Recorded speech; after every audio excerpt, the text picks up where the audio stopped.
Hello, good morning. अगर आपको मेरी आवाज़ आ रही है तो यस बोल दीजिए। अगर वीडियो और ऑडियो ओके है तो यस बोल दीजिए।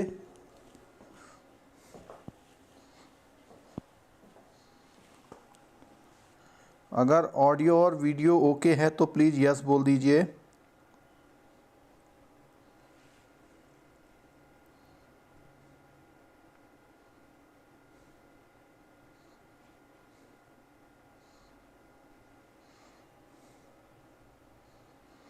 ऑडियो और वीडियो ओके है तो प्लीज़ यस बोल दीजिए।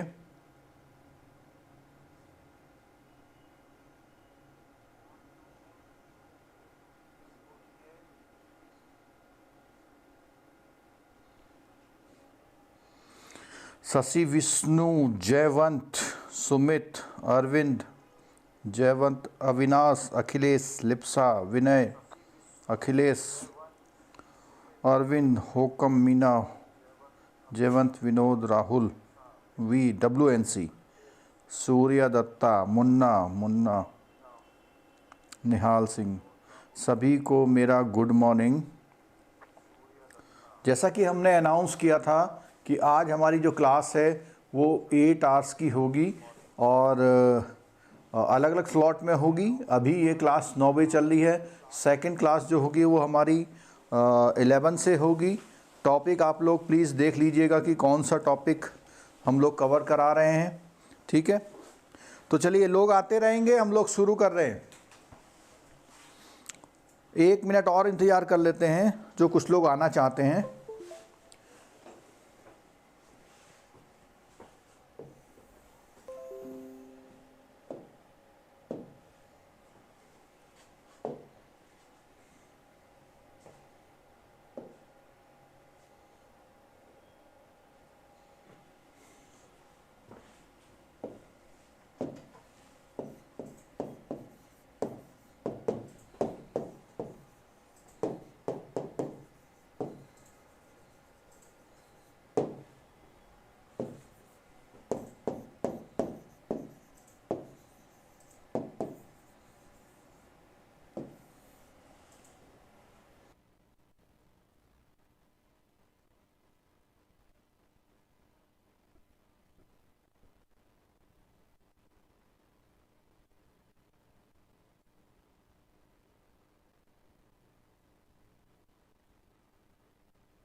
आज का लेक्चर BFM से ही रिलेटेड है, JIB और CIB।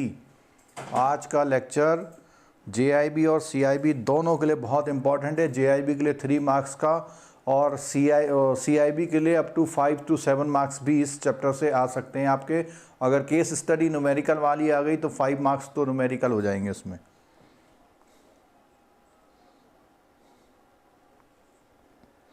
विनय गुप्ता जी, ये लेक्चर BFM का ही है। ये लेक्चर जो है BFM का ही है।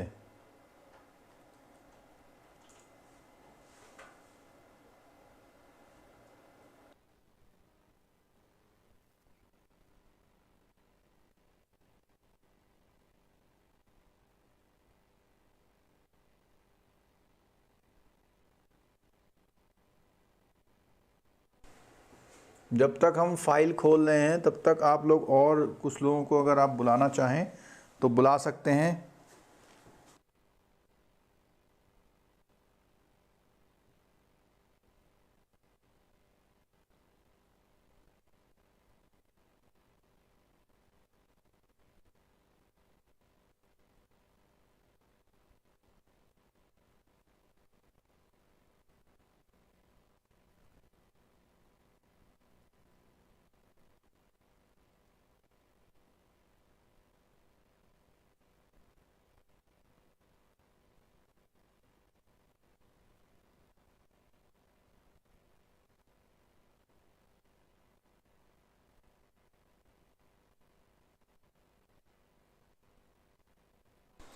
चलिए जी, 46 लोग हो आ गए हैं।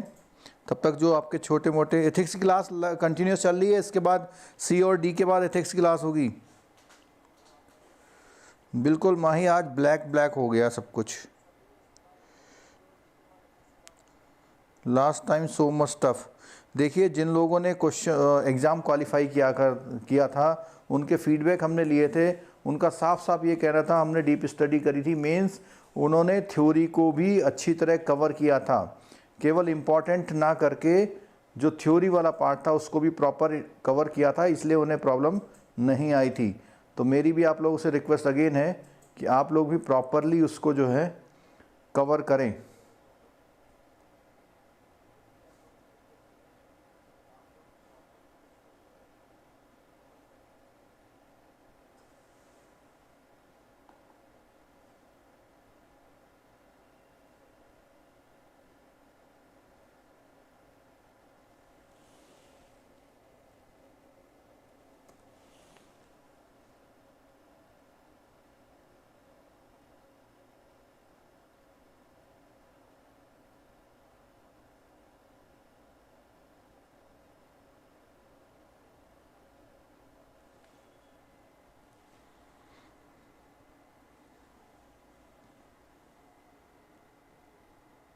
निखिल मिश्रा जी कह रहे हैं, today you are looking very smart. Very good, thank you for compliment. हमारी स्मार्टनेस हमें देखने से नहीं, हमारी स्मार्टनेस जो आप हमारे वीडियो देखते हैं, सब्सक्राइबर हैं, वॉचिंग आवर्स हैं, उनसे होती है। ठीक है, तो आप अगर वीडियो ज़्यादा देखते हैं तो हमारे लिए हम स्मार्ट हैं, और वीडियो कम देखते हैं तो हम कम स्मार्ट हैं। ठीक है,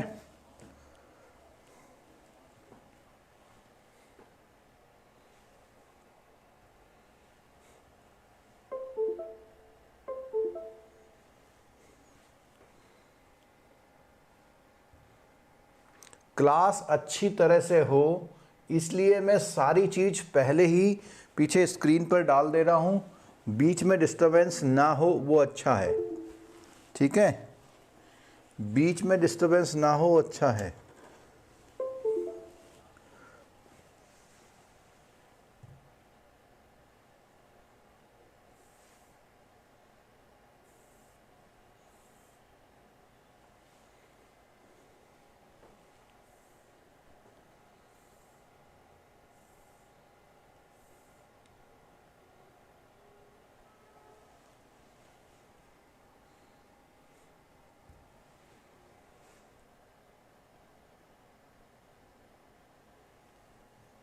जिन्होंने पिछले एनपीए के लेक्चर ले रखे हैं उनके लिए क्लास बहुत ही अंडरस्टैंडिंग वाली होगी।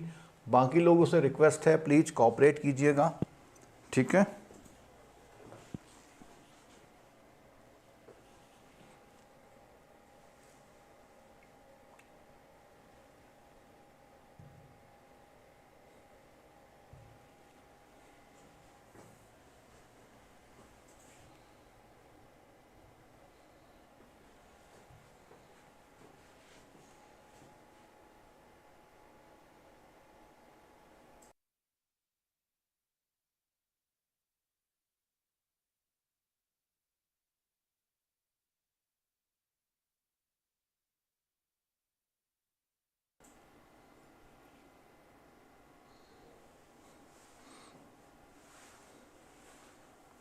इस क्लास का अकाउंट वाले से कोई डायरेक्ट रिलेशन नहीं है।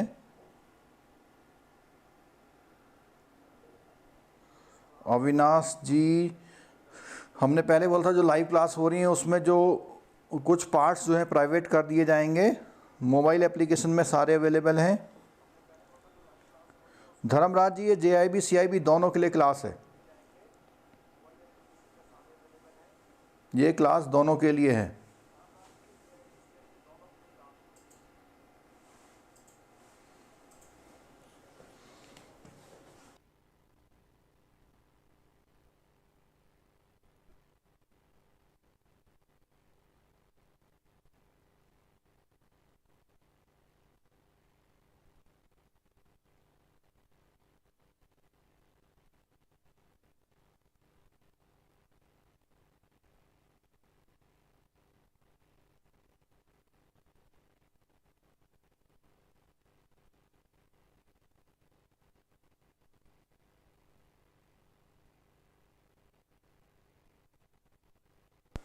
आप लोगों ने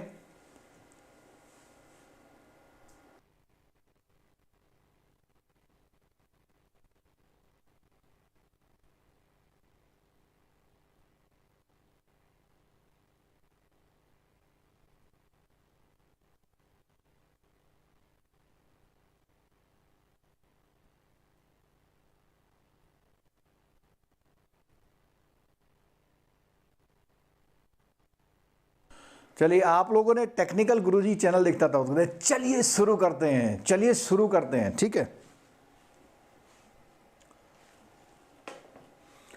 आज का जो हमारा टॉपिक है एनपीए का सेकंड पार्ट होगा, और एनपीए के सेकंड पार्ट में जो प्रोविजनिंग है, फर्स्ट पार्ट में हमने एनपीए क्या होता है, उसका क्लासिफिकेशन, कितने तरह के एनपीए अकाउंट्स होते हैं, उनके प्रॉपर नेम और डेट के कॉन्सेप्ट से सीखा था। जिन लोगों ने अभी तक वो लेक्चर नहीं देखा है तो वो इस क्लास के बाद इस आई बटन पे क्लिक करके वो इस चैप्टर को उसको दे सकते हैं, ठीक है।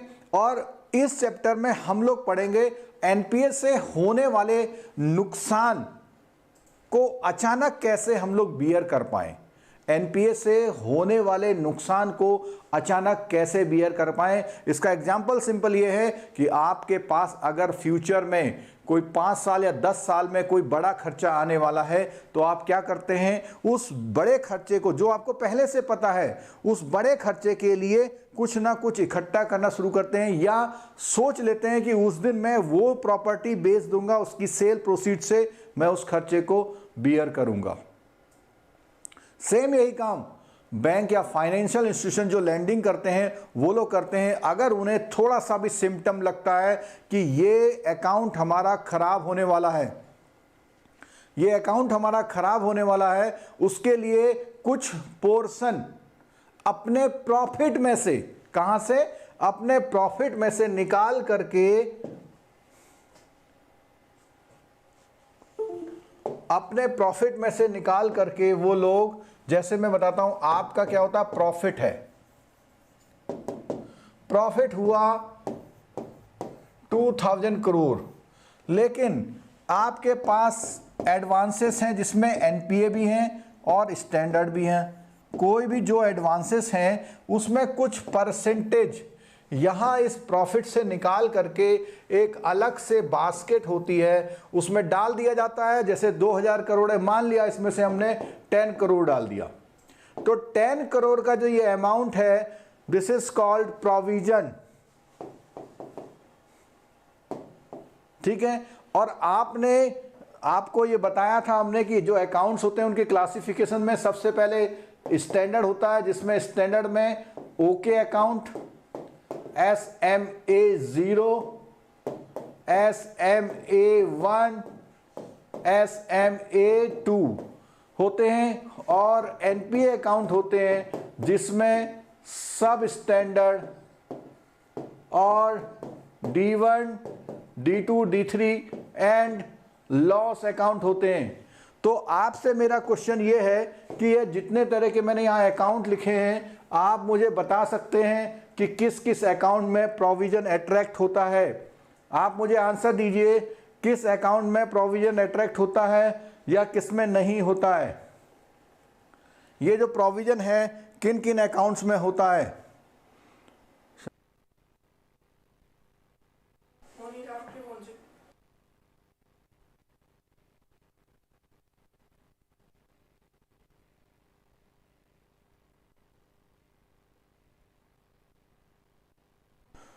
हाँ जी, आंसर मुझे चाहिए कि कौन कौन से अकाउंट में प्रोविजन होता है। हमारा चैप्टर शुरू हो चुका है, हमें बताइए कि कौन कौन से अकाउंट में प्रोविजन होते हैं। क्या सारे जो सामने अकाउंट लिखे हैं सब में प्रोविजन होते हैं, या कुछ ऐसे स्पेशल अकाउंट हैं जिनमें प्रोविजन होते हैं।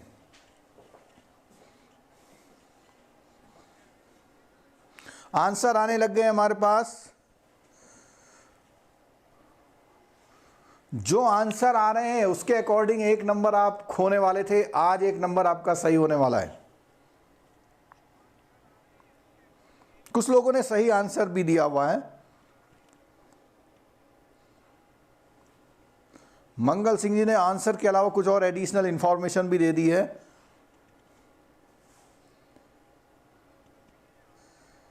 चलिए कान खोल के सुन लीजिए, जिसने सही आंसर दिया अच्छी बात है, जिसने सही आंसर नहीं दिया है वो जरूर सुन लीजिए।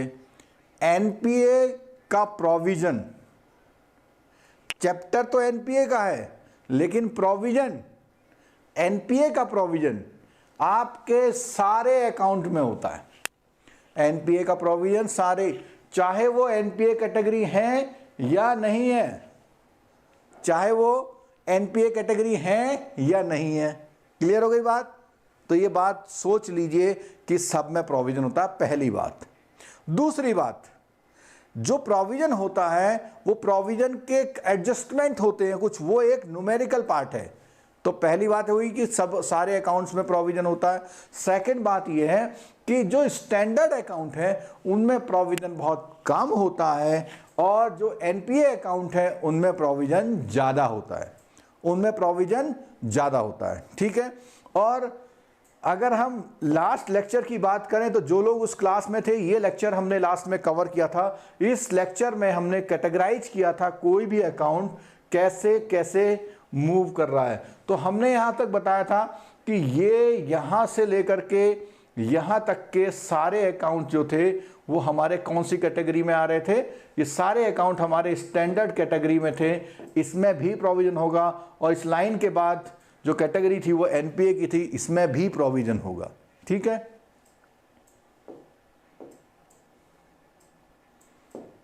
चलिए अब प्रोविजन की बात आती है, तो ये प्रोविजन किस किस रेट से होते हैं ये हमें सीखना है।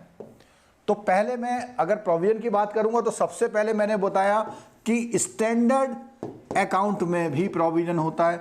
अभी बात करते हैं तो स्टैंडर्ड अकाउंट के प्रोविजन की कैटेगरी, अगर किसी को याद है तो स्टैंडर्ड अकाउंट में आंसर कर दिए, तब तक मैं कुछ और लिख रहा हूं। और अगर मैं एनपीए कैटेगरी की बात करता हूं तो एनपीए कैटेगरी में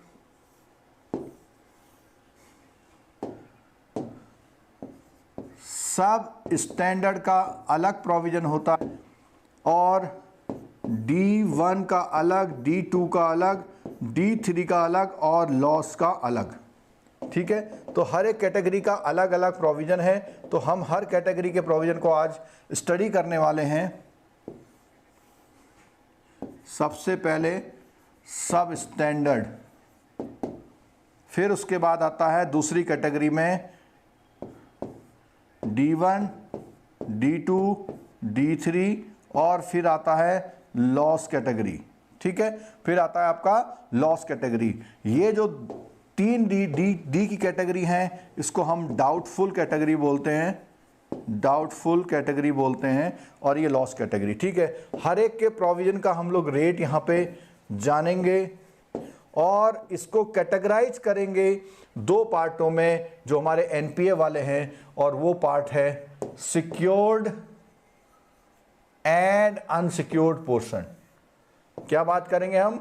सिक्योर्ड के लिए अलग होगा, अनसिक्योर्ड के लिए अलग होगा, वो देखना है हमको कौन कौन से होते हैं। ठीक है। और अगर हम बात करें स्टैंडर्ड अकाउंट की, तो मैंने आपसे बोला था स्टैंडर्ड अकाउंट में कौन कौन से रेट होते हैं। तो स्टैंडर्ड अकाउंट की अगर मैं बात करूं तो 0.25, 0.40, 0.75, 1% और 2%, 1% और 2%, ये हमारे रेट हैं स्टैंडर्ड अकाउंट के, ये हमारे रेट हैं स्टैंडर्ड अकाउंट के। ठीक हो गया। तो आंसर कुछ लोगों ने दिए थे,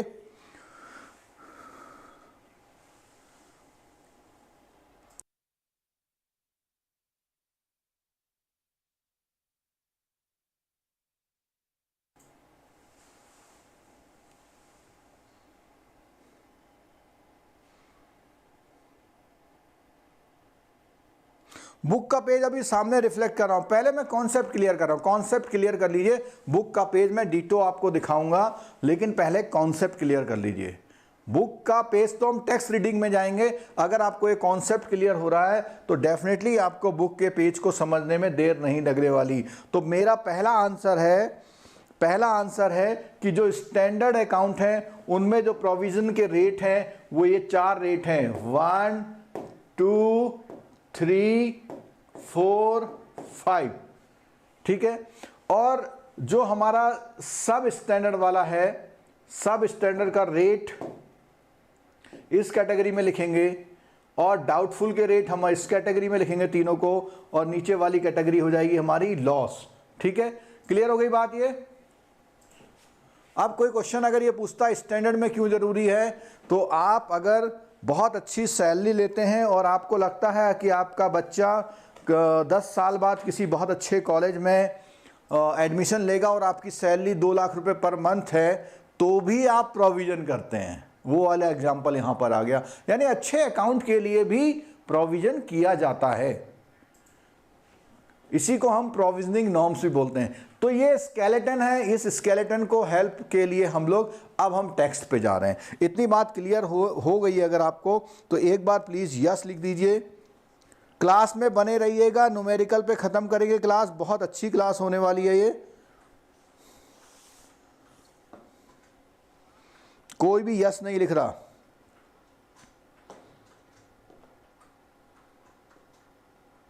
चलो, कुछ लोगों को समझ में आ गया, हमारे लिए बहुत बड़ी बात है। कोशिश तो हम सबकी करते हैं कि सबको समझ में आ जाए। ठीक है, तो यहां पर इस चैप्टर में ये हमारा फर्स्ट पार्ट हुआ था, आज हमारा ये सेकंड पार्ट हो रहा है इस चैप्टर में। ये इस समय जो हम बुक ले रहे हैं वो बुक ले रहे हैं BFM की बुक। जो JIB वाले बिल्कुल परेशान नहीं हो, इसी को देखते रहें, सब कुछ सेम है। अगर आपको पढ़ना हो तो इसी वीडियो से पढ़िएगा, मत खोलिएगा किताब।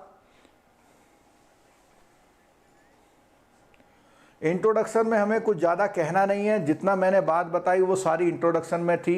इंपॉर्टेंट एसेट क्लासिफिकेशन हमारा हो चुका है, NPA की डेफिनेशन हो चुकी है। अगर थ्योरेटिकली जाएंगे तो in line with the international practices, in line with the international practices as per recommendation made by committee on financial system, Narasimham committee ने ये सब वो किया था, सजेस्ट किया था। उसमें ये आया था कि इनकम रिकॉग्निशन और asset classification and provisioning, 3 part आ गए इसके, income recognition, asset classification and provisioning for advance portfolio के लिए। ठीक है, आगे देखते हैं इसमें हम।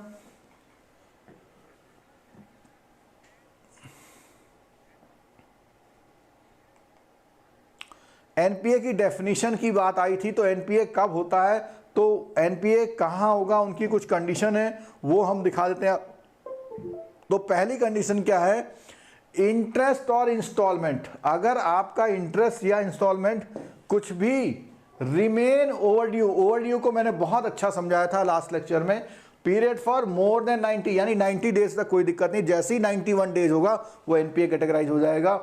और account remains out of order in respect, अच्छा यहां पे देखिएगा, यहां पे क्वेश्चन दिया हुआ है ओवरड्यू क्या होता है और यहां पे दिया हुआ आउट ऑफ ऑर्डर। तो आप ये समझिएगा, ओवरड्राफ्ट और कैश क्रेडिट अकाउंट में आउट ऑफ ऑर्डर बोलते हैं, और आउट ऑफ ऑर्डर के कई सारे रीजन होते हैं, वो केवल फाइनेंशियल नहीं और टेक्निकल भी होते हैं। जैसे उसने स्टॉक स्टेटमेंट, कोई बिल है, बिल भी अगर मोर देन 90 डेज तक ओवरड्यू हुआ और जिसको आपने क्या करा, परचेज और डिस्काउंट किया हुआ है, द इंस्टॉलमेंट ऑफ प्रिंसिपल और interest thereon remains overdue 2 crop season for short term. Last class में किसी ने क्वेश्चन पूछा था कि एग्रीकल्चर के बारे में बताइए, तो एग्रीकल्चर का ये है, छोटी क्रॉप के लिए 2 क्रॉप तक का आपको कुशन मिलता है। अगर 2 क्रॉप तक आपका वो अकाउंट इर्रेगुलर रहता है तब वो NPA में कैटेगराइज होता है। Instalment of principal interest thereon remains overdue for 1 crop season, long crop के लिए 1 क्रॉप सीजन है। ठीक है, the amount of liquidity facility remains outstanding for, अब देखो लिक्विडिटी फैसिलिटी का मतलब समझ लीजिए, अगर आपने कुछ पैसा किसी को उधार दे रखा है और उधार दे रखा है, वो पैसा बैंकों के अलावा इन्वेस्टमेंट की जब बात आती है तब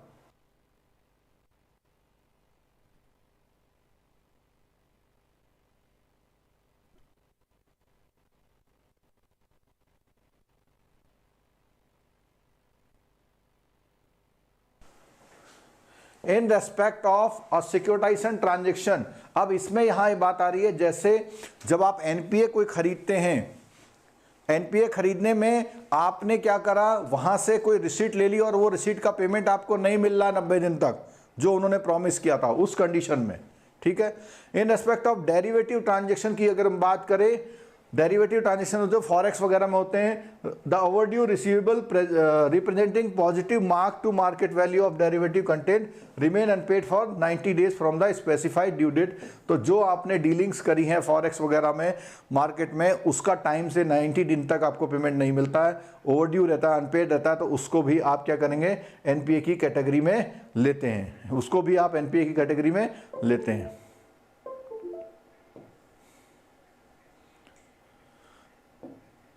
ये सारी चीज़ें जो हमने बताई थी उसको दोबारा से यहाँ पे बुक में थ्योरेटिकल पार्ट में दिया हुआ है। आउट ऑफ ऑर्डर के लिए आप स्पेशल देख लीजिएगा।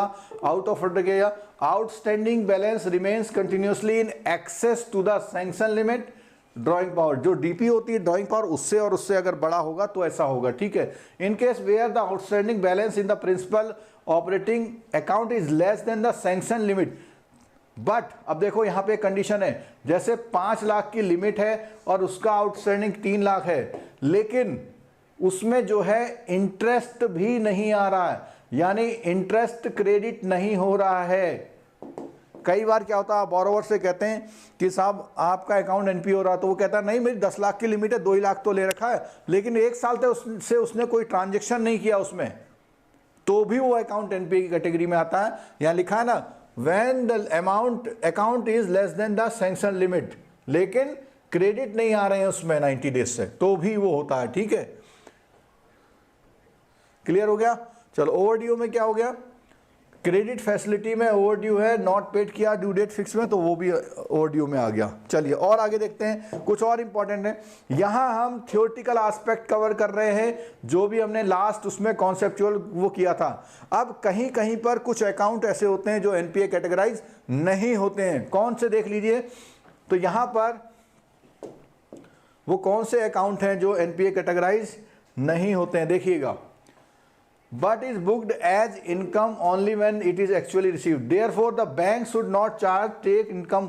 यहाँ ये बोल रहा है कि जो भी एनपीए अकाउंट होगा उसमें इंटरेस्ट अप्लाई नहीं करना है। However, interest on advance against term deposit, देखना सुनना जरा, term deposit, NSC, IVP, Indira Vikas Patra, Kisan Vikas Patra and the life policy may be taken to income account on the due date provided adequate margin is available, यानी उसमें जो interest होगा जिस दिन उसकी ड्यू होती है उस दिन अप्लाई कर लेंगे आप, ठीक है। क्यों, क्योंकि उसमें मार्जिन एडिक्वेट होने का मतलब क्या है, सपोज कीजिए 2 लाख की एलआईसी पॉलिसी है और आपने उसमें 190 का एडवांस किया हुआ है, तो उसका इंटरेस्ट लगने से वो ऊपर नहीं जाना चाहिए कभी भी, ये ध्यान रखिएगा, ठीक है। यानी उसके जो इंटरेस्ट एक्रूड हुआ है उस पर भी आप कंसीडर करके रखिएगा, ठीक है।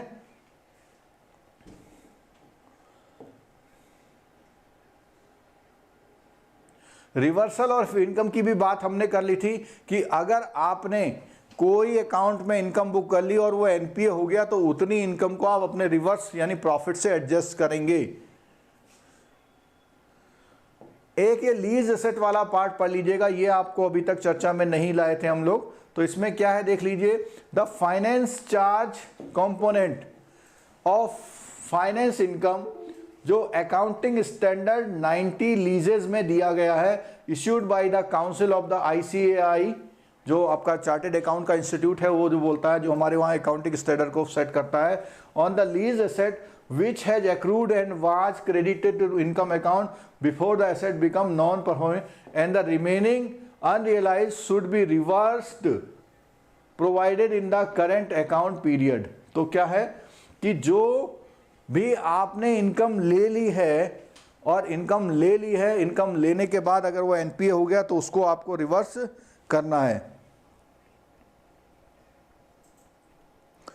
विष्णु जी ने पूछा हुआ है शॉर्ट टर्म और लॉन्ग टर्म के बारे में पूछा हुआ। शॉर्ट टर्म देखो वो होती है जैसे गेहूं, धान, लाई, सरसों, मक्का, ये सब शॉर्ट टर्म में आती है, जो 1 साल के से अंदर अंदर मैच्योर हो जाती हैं, पक जाती हैं। लेकिन जैसे शुगर केन है और आपका ये जो आम का बाग बगीचे हैं उसमें 1-1 साल का होता है, तो उसमें 2 क्रॉप ना लेके 1 ही क्रॉप लेते हैं, जिससे वो बात अल्टीमेटली 1 साल के अंदर आ जाती है पूरी, ठीक है।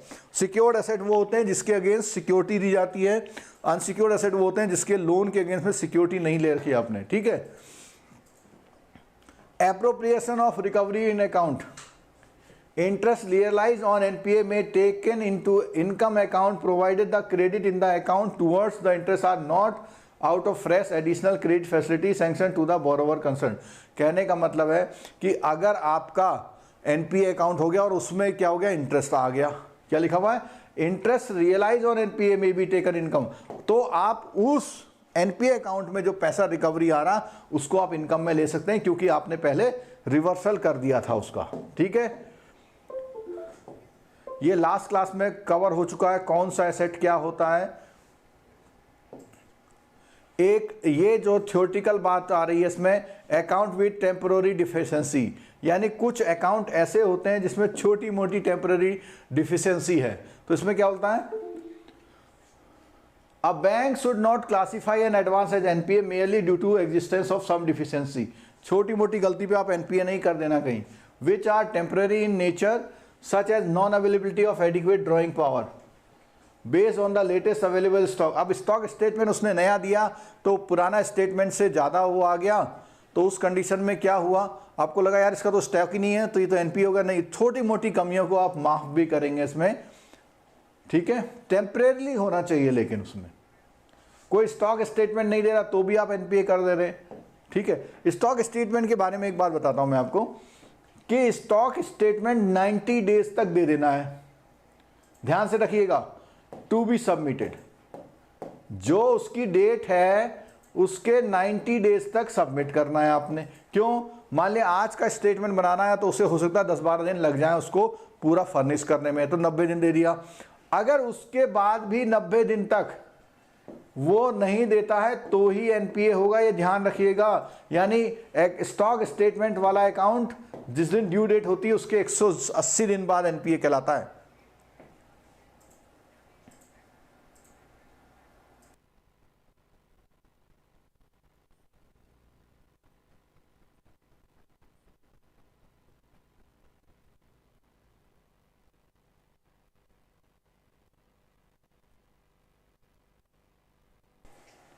एक 180 दिन 180 डे, ये ध्यान रखिएगा अकाउंट स्टेटमेंट।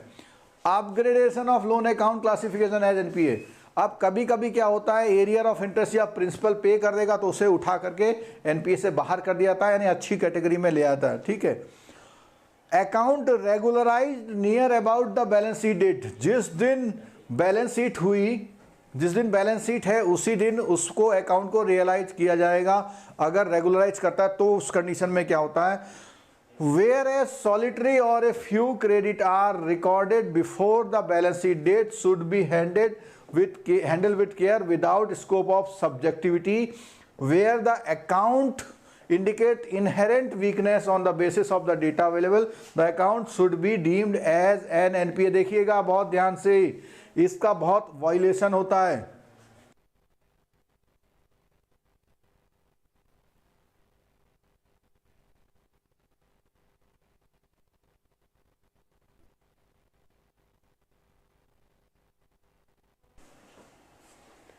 तो कोई भी अकाउंट अगर एनपीए है और लास्ट टाइम में वो 200 रुपये डाल करके एनपीए बचाना चाहता है, ऐसी कंडीशन में आप उसको एनपीए ही कैटेगरी में रखेंगे।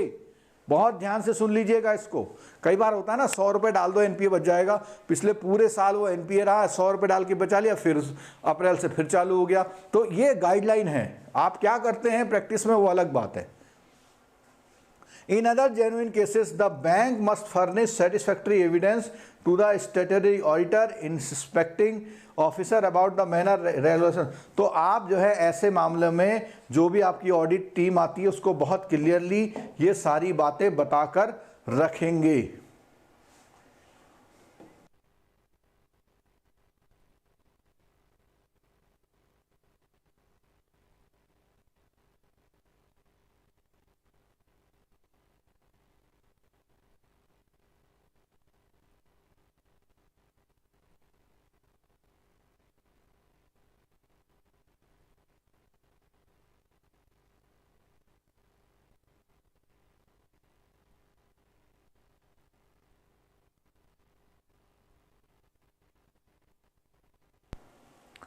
स्टैंडर्ड लोन में जो प्रोविज़न है वो हम एक बार बताया था, अभी वो स्क्रीन अभी वहीं की वहीं है, अभी हम बताएंगे उसमें, ठीक है। This is a question asked in exam.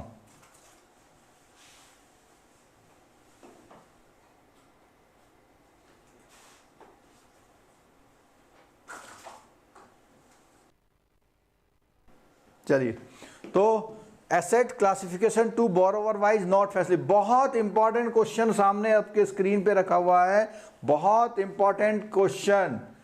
इसका मतलब क्या है कि जैसे एक बोरोवर है, उसने टीएल लिया हुआ है, सीसी ली है, ओडी लिया हुआ है, डिमांड लोन, 4 अकाउंट लिए हुए हैं, उसके 3 अकाउंट बिल्कुल ओके हैं, एक अकाउंट एनपीए है, ये इसको बोलते हैं फैसिलिटी, ये फैसिलिटी, ये फैसिलिटी, ये फैसिलिटी, ये फैसिलिटी, 4 फैसिलिटी में उसने लोन लिए हुए हैं और उसके 3 अकाउंट ओके हैं, एक अकाउंट एनपीए है, तो उसके कौन कौन से अकाउंट एनपीए कहलाएंगे? सारे अकाउंट एनपीए कहलाएंगे। इस लाइन का मतलब है ये, यानी एक बोरोवर के जितने भी रिलेशन हैं सारे रिलेशन खराब माने जाएंगे। एक बोरोवर के जितने भी रिलेशन हैं सारे रिलेशन खराब माने जाएंगे। अगर ऐसा है यानी उसका एक भी अकाउंट खराब है तो उसके सारे अकाउंट खराब हैं। और यहाँ तक भी अगर आपको पता है कि उसके अलग अलग ब्रांचों में अकाउंट हैं तो वो भी आप ये समझिए उसके सारे अकाउंट एनपीए रिपोर्ट किए जाएंगे।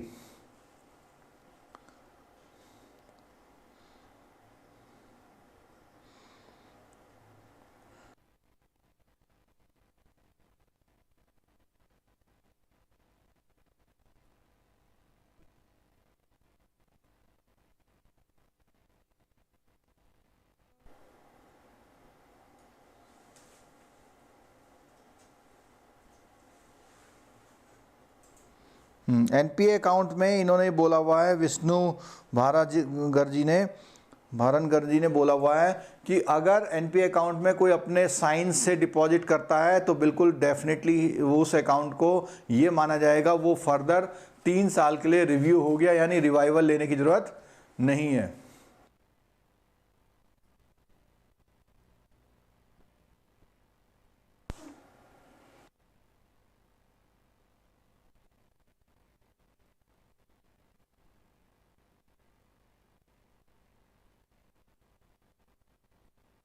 चलिए आगे बढ़ते हैं। इतनी बात समझ में आ गई, हमें मेरे को पढ़ने की ज़रूरत नहीं है, मैंने आपको बहुत अच्छी तरह से कॉन्सेप्चुअली समझा दिया कि मैं क्या कहना चाह रहा है बुक, ठीक है।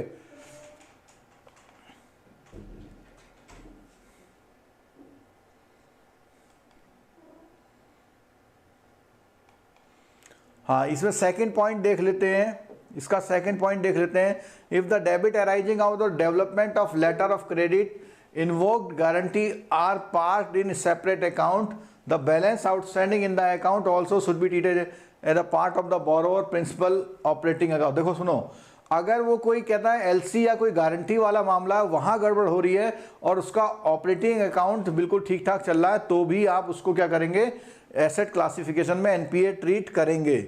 थर्ड पॉइंट है bill discounted under LC favouring a borrower may not be classified as NPA when any other facility granted to borrower is classified। अब देखो इसमें क्या कर रहा है, एलसी के अंदर का कोई बिल डिस्काउंट किया हुआ हो, एलसी के अंदर अगर कोई बिल डिस्काउंट किया हुआ हो तो उस मामले में एलसी के अंदर अगर बिल डिस्काउंट किया हो तो यह माना जाता है कि एलसी एक सिक्योर्ड फिनोमिना में काम करती है। तो एलसी के अंदर अगर डिस्काउंट किया हुआ बिल और उसके और अकाउंट उसके जो है क्लासिफाइड एज एनपीए भी है तो ये वाला पार्ट उसका क्लासिफाई एनपीए में नहीं होगा। However in case of the document LC are not accepted on presentation of payment. हाँ, अगर एलसी डिसऑनर हो जाए, जो पहले वाले में लिखा था एलसी डिसऑनर हो जाए यानी उसका पेमेंट टाइम से नहीं कर रहे हैं, तो उस कंडीशन में बिल्कुल ये एनपीए होगा। लेकिन अगर कोई बिल डिस्काउंट किया हुआ उसमें डिले हो रही है तो नहीं होगा, ठीक है। यहां देखिए, amount disburse as a real discounting the outstanding bill discounted will immediately be classified as NPA with effect from the date of the other facility. यानी अगर वो उसकी एलसी को बैंक प्रेजेंट करने पर पेमेंट नहीं लिख रहा है, लिखा है नॉट एक्सेप्टेड ऑन प्रेजेंटेशन और पेमेंट अंडर एलसी, अगर उसका पेमेंट नहीं हो रहा प्रेजेंटेशन में तो आप उसे एनपीए की ट्रीट में लेंगे, और जैसी आपकी नॉर्मल फैसिलिटी उसी के अकॉर्डिंग आप उसको एनपीए में ट्रीट करेंगे। डेरिवेटिव कॉन्ट्रैक्ट की बात करी थी तो सिंपल वही है कि इसमें बहुत ज़्यादा हम नहीं पढ़ेंगे, केवल एक बात अंडरलाइन कर लीजिए कि रिमेन अनपेड फॉर 90 डेज और मोर। In case of overdue arising, the forward contract and plan vanilla swap and options become NPA. All other funded facility granted to the client shall also be यानी आपके forex reserve में जो भी forex dealing में कोई भी account अगर NPA हो रहा है तो आपके अदर अकाउंट को भी एनपीए ट्रीट किया जाएगा। क्लियर है? However, any amount representing positive mark to market value on the foreign exchange derivative contract other than forward contract that were entered into during period of netne which had already crystallized and might crystallize in the future and become receivable from account should be parked in a separate and maintained in the name of the client counterparty। इसका मतलब समझ लीजिए क्या है, इसका मतलब यह है कि कोई एलसी का ड्यू डेट आ गया है और जो आपका इंपोर्टर है जो सामान मंगा रहा, अगर इंपोर्टर आपके ओपनिंग बैंक को टाइम से पेमेंट नहीं कर रहा है जो उसकी ड्यू डेट है, तो उसको क्या करते हैं, क्रिस्टलाइज कर लेते हैं। बैंक ये मान लेता है कि अब इसको ये पैसा, अभी तक तो वो उसमें नॉन फंड बेस में था, लेकिन उस दिन वो क्रिस्टलाइज करके उसको फंड बेस में ले आता है, उस डेट में उसको एनपीए की तरह ट्रीट करना है उसको। This amount even if overdue for a period of 90 and more than will not make other funded facility provided to the client as NPA. देखो क्रिस्टलाइज वाले मामले में क्या है, क्रिस्टलाइज वाले मामले में जहां पर एलसी के अगेंस्ट में एक्सपोर्टर, इसको मैं यहां समझाता हूं आपको नए पेज पे, यहां समझिए एलसी का कुछ स्ट्रक्चर इस तरह से होता है, ये ऐसे, यहां ये कह रहा है कि इसने सामान जो है शिप कर दिया है, सामान शिप कर दिया है, डॉक्यूमेंट यहां से यहां पहुंच चुके हैं और यहां से पेमेंट नहीं आ रही है, यहां से पेमेंट नहीं आ रही है। उस केस में ये पेमेंट इसको इधर को नहीं आ रही है, उस केस में कह रहा है क्रिस्टलाइज करते हैं और क्रिस्टलाइज करने के बाद उसका इंतजार करते हैं। तो ऐसे मामले में अगर वो 90 दिन से ज़्यादा भी है तो ये तो अलग चीज़ है, इसके जो लाइव अकाउंट होंगे उन पर फर्क नहीं पड़ेगा। उसका रीजन ये है कि ये पेमेंट नहीं कर रहा, तो वो जो डॉक्यूमेंट है वो डॉक्यूमेंट इसके पास हैं, क्योंकि यहाँ पर सुन लीजिएगा बात को, यहाँ पर जो जहाज में सामान इसके पास आया इस कंट्री में, जो कि हमारा इंपोर्टर था, इंपोर्टर के पास सामान नहीं मिलेगा क्योंकि यहाँ से पेपर, यहाँ से जब तक पेपर नहीं दिए जाएंगे, और पेपर कब दिए जाते हैं, जब पेमेंट इधर को मिल जाती है तभी पेपर रिलीज होते हैं। तो इसलिए इस केस को उन्होंने एनपीए से बाहर रखा हुआ है, उसके अदर अकाउंट को कोई इफेक्ट नहीं पड़ेगा। ठीक है, अगला पॉइंट देखते हैं इसमें।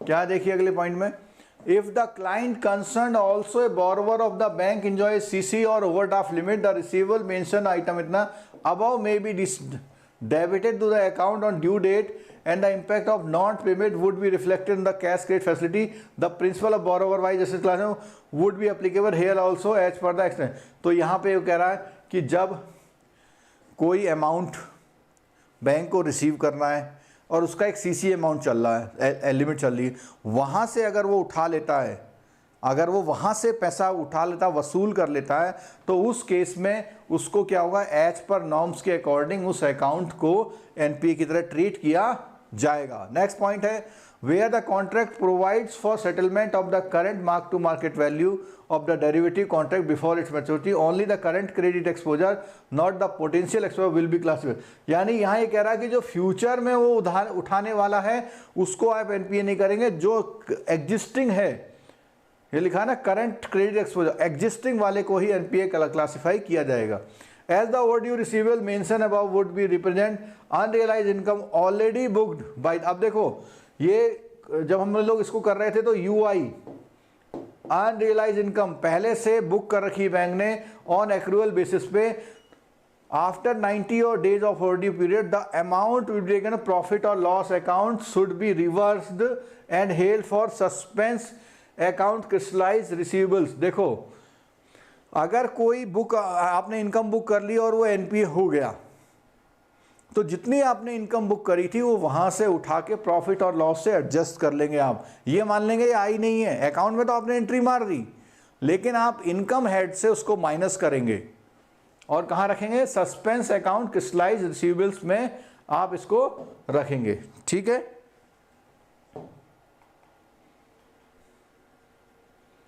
चलिए नेक्स्ट पॉइंट है,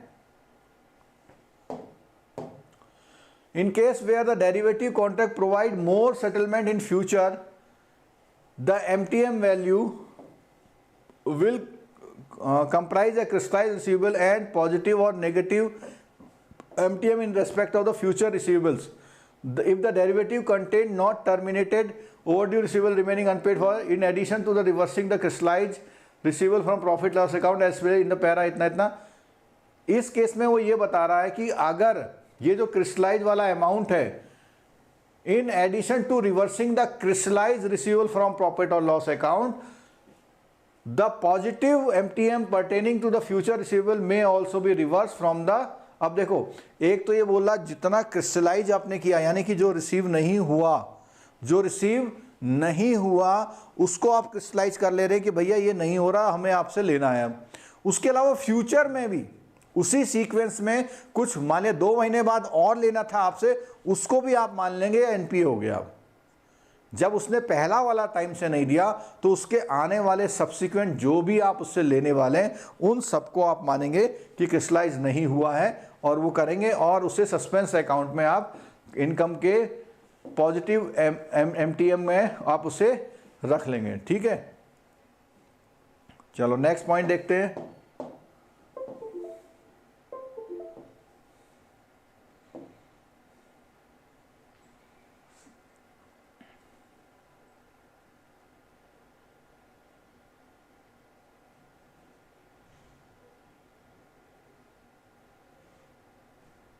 ये तीनों पॉइंट इनके जो हैं ये डेरिवेटिव से रिलेटेड पॉइंट हैं और उसमें वही बार बार बता रहा है कि वो भी जो फ्यूचर वाला है यहाँ पे लिखा हुआ है, the manner subsequent to the crystallise settlement amount in respect of particular derivative transaction being treated as NPA. जो भी हमने पीछे बताया था कि जितना हो चुका वो और आने वाले सारे को वो एनपीए ट्रीट करेगा। ठीक है, अच्छा ये अब बहुत इंपॉर्टेंट स्क्रीन सामने आ रही है, इसके बारे में आप लोगों को बहुत डाउट रहता है कि जैसे अभी हमने बात कही थी कि बोरोवर का एक अकाउंट एनपीए तो सारे अकाउंट एनपीए माने जाएंगे, उसी तरह कंसोर्टियम का एग्जांपल देख लीजिए। कंसोर्टियम में क्या है कि कोई एडवांस है अलग अलग बैंकों ने किया हुआ है, ऐसे अलग अलग बैंकों ने किया, तो उस कंडीशन में क्या हुआ, account where is there is erosion in the value of security fraud committed. अब क्या है, मान लिया उसने 1500 करोड़ का एडवांस ले रखा है और उसमें जो सिक्योरिटी है वो सिक्योरिटी अलग अलग है। अगर वो सिक्योरिटी अलग अलग है तो वो कैसे होगा, और उसने सिक्योरिटी को क्या कर रहा है, इरोज कर दिया, यानी कुछ सिक्योरिटी सेल आउट कर दी या डिस्ट्रॉय कर दी या गायब हो गई, तो उसमें क्या है,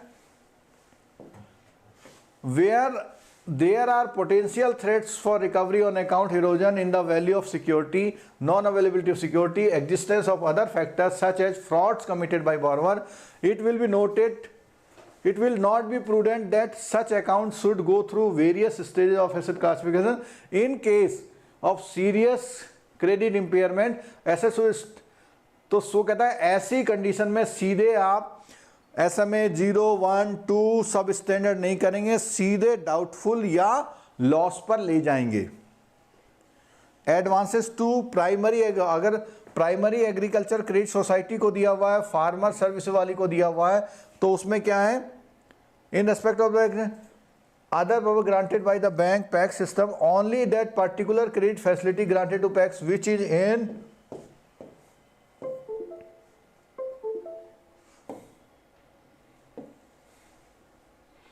default of a period for 2 crop season, क्योंकि वो जितने भी लोन है वो किनको दे रहे हैं, फार्मर्स को दे रहे हैं, तो उनको आप 2 क्रॉप सीजन का वो देंगे शॉर्ट ड्यूरेशन क्रॉप के लिए, और 1 क्रॉप सीजन बिल्कुल सेम वो एग्रीकल्चर है। तो आप ये मानेंगे कि आपने किसी एग्रीकल्चरिस्ट को एडवांस किया हुआ है, आप ये मानेंगे आपने किसी एग्रीकल्चरिस्ट को एडवांस किया हुआ है, उस हिसाब से उसका एनपीए ट्रीटमेंट होगा।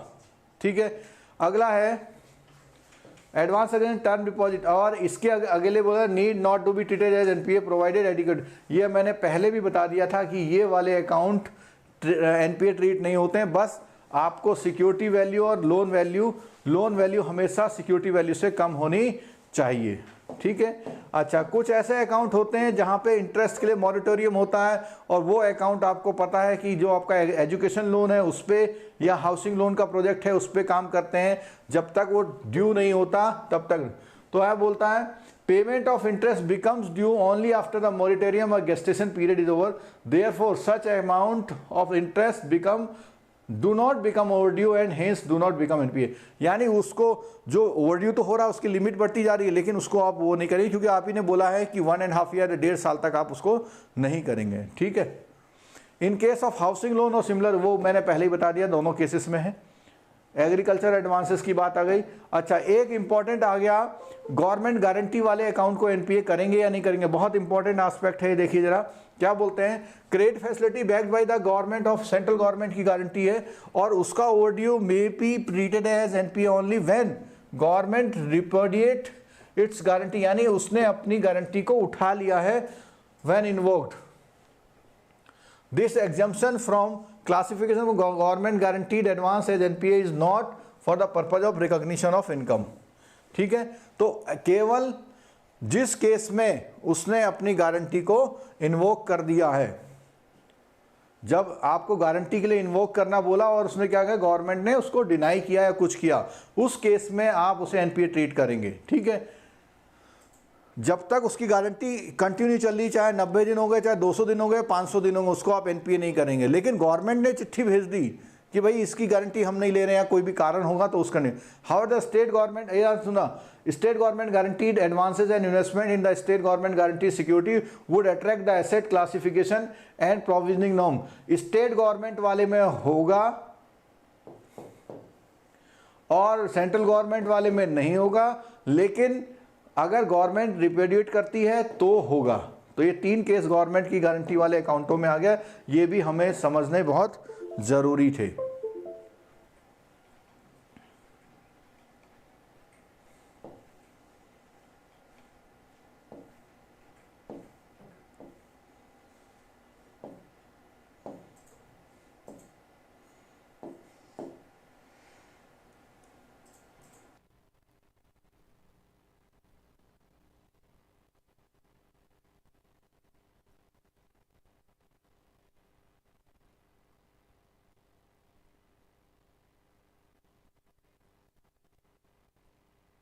चलिए, अब बात आई प्रोजेक्ट लोन।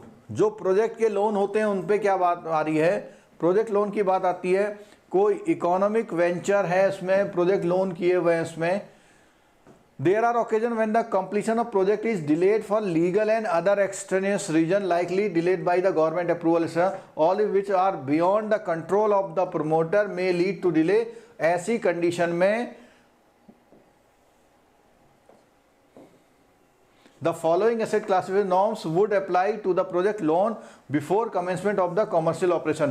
अब देखिएगा, कहने का मतलब है ऐसी कंडीशन जिसमें प्रोमोटर्स की कोई गलती नहीं है, गवर्नमेंट डिले कर रही है, तो वहां पर भी आप उससे एनपीए क्लासिफाई नहीं करेंगे। For this all the project loan have been divided into the 2 category. कौन कौन से होते हैं, एक तो इंफ्रास्ट्रक्चर सेक्टर होता है और दूसरा नॉन इंफ्रास्ट्रक्चर सेक्टर होता है। ठीक है, income recognition of project under implementation, income recognition of project under implementation, तो उसमें क्या है, the project under implementation which are classified as standard. तो स्टैंडर्ड वाले में इनकम रिकॉग्नाइज होगी। Bank should not recognise income and accrual basis on the respect of the project under. तो जो सब स्टैंडर्ड होंगे उसमें इनकम रिकॉग्नाइज नहीं होगी, शुड नॉट रिकॉग्नाइज लिखा हुआ है। ये नॉर्मल बात है इसमें।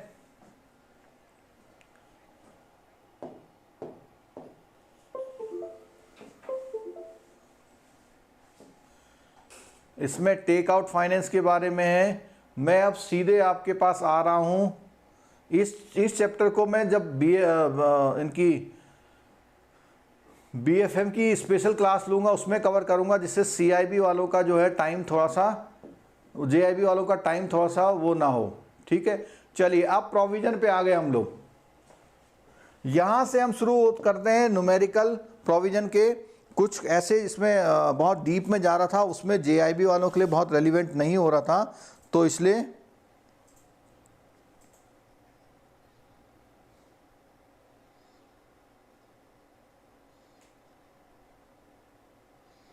दीपिका शर्मा का जी क्वेश्चन है, अगर क्रिस्टलाइज होती है तो बैंक में एसेट के रूप में आती है, क्योंकि आप उतना पैसा बोरोवर से लेने वाले हैं, यानी एक मान लिया आपने उसको दे दिया करके।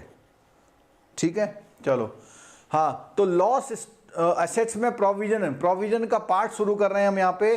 देखिए 100% होता है, तो अगर ये 100% हो रहा है तो हम यहाँ पे लिखना शुरू कर देते हैं, जो हमने स्लाइड बनाई थी यहाँ पे 100%। तो लॉस वाले में बिना किसी प्रॉब्लम के आप प्रोविजन जो करेंगे वो कितना करेंगे, 100%, चाहे सिक्योर्ड हो या नहीं हो, चाहे सिक्योर्ड हो या नहीं हो। ठीक है, और देखते हैं सब स्टैंडर्ड की बात करते हैं, उसके बाद डाउटफुल की बात करते हैं। ये जो रेट यहाँ पे सामने दिए हुए हैं, अगर किसी भी बुक में इसके अलावा किसी रेट से आप क्वेश्चन कर रहे हैं तो वो गलत है, ये सही रेट हैं। ये सही रेट हैं कि अप टू 1 ईयर के लिए 25%, 1 to 3 के लिए 40 और उसके लिए 100। तो इसमें देख लीजिए 25, D1 के लिए 25, इसके लिए 40 और इसके लिए 100%। ठीक है, क्लियर हो गया। अभी मैं अनसिक्योर्ड की बात नहीं कर रहा हूं, अभी मैं सिर्फ सिक्योर्ड की बात कर रहा हूं। धीरे धीरे हम अनसिक्योर्ड की तरफ चलेंगे। अब देखिए वो लाइन आ गई जिसका बहुत देर से आपको इंतजार था।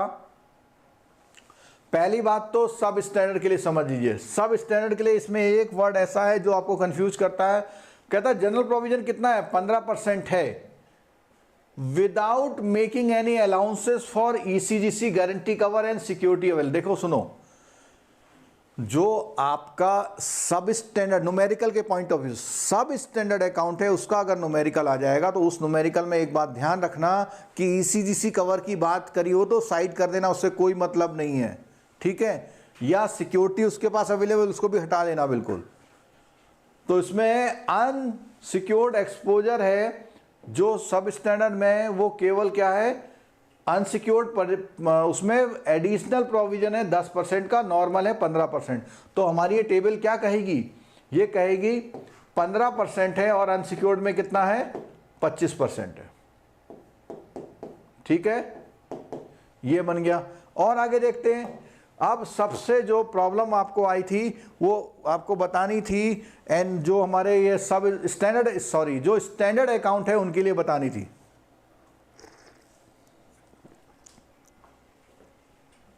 Bank are required to make general provision of standard asset as the following.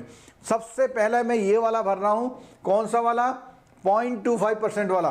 क्या क्या है, farm credit to agriculture activity and small and micro enterprises sector.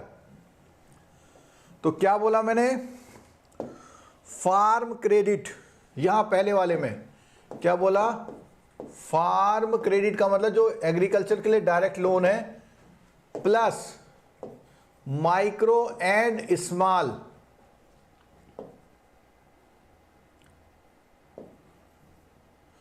ठीक है, माइक्रो स्मॉल, मीडियम और उसमें नहीं है लार्ज में।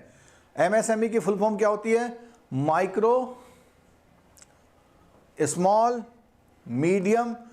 ठीक है, तो हमारा इसमें मीडियम को छोड़ दो, तो ये वाले इनके लिए प्रोविजन कितना है, 0.25% है। ठीक है, और देखिए कॉमर्शियल रियल एस्टेट में कितने परसेंट है, 1%। कॉमर्शियल रियल एस्टेट में 1% है, तो कॉमर्शियल रियल एस्टेट आ गया।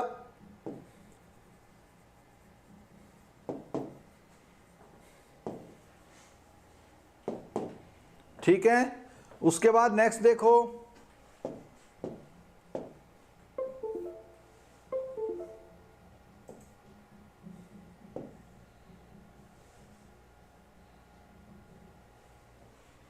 यहाँ देखिए, अभी तो स्टैंडर्ड के प्रोविजन की बात हो रही है, तो इसने बोला हुआ है कॉमर्शियल रियल एस्टेट का कौन सा प्रोजेक्ट जो रियल हाउसिंग रेजिडेंशियल हाउसिंग में उसमें और कम हो गया है।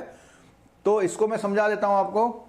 यहां पे है कॉमर्शियल रियल एस्टेट तो है लेकिन रेजिडेंशियल है, काहे के लिए? और ये कॉमर्शियल रियल एस्टेट है, जैसे बहुत बड़े बड़े मल्टीप्लेक्स बनते हैं तो वो उसमें कई सारी शॉप्स हैं, कॉमर्शियल रियल एस्टेट है लेकिन वो रेजिडेंस के लिए नहीं है। वो किसके लिए नहीं है? रेजिडेंस के लिए नहीं है। क्लियर हो गई बात? तो रेजिडेंशियल के लिए नहीं है, तो रेजिडेंशियल वाले के लिए थोड़ा सा लिबरल रखा गया, देखिए। ठीक, नेक्स्ट देखते हैं 2% वाली बात। Housing loan extended to the teaser rate, ये ध्यान रखिएगा। टीजर रेट, टीजर रेट क्या होता है उसके बारे में बताता हूं।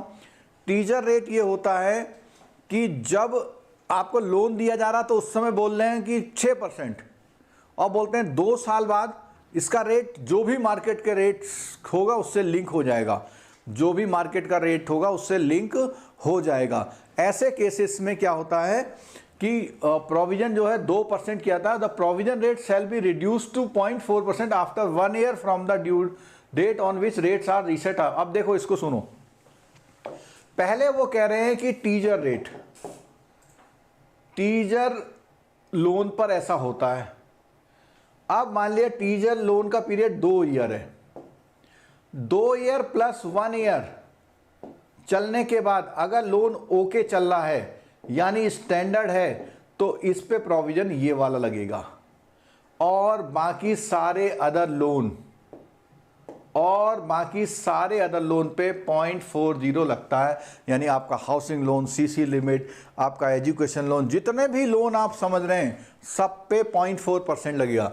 ये 3 कैटेगरी जो है, पहली कैटेगरी ये, दूसरी ये जो सीआरई वाली है, और तीसरी टीजर, इनको छोड़ दो तो बाकी जितने लोन बचते हैं उसमें 0.40। इसको जल्दी से याद कर लीजिए, इसको जल्दी से याद कर लीजिए, फिर आगे बढ़ते हैं हम लोग।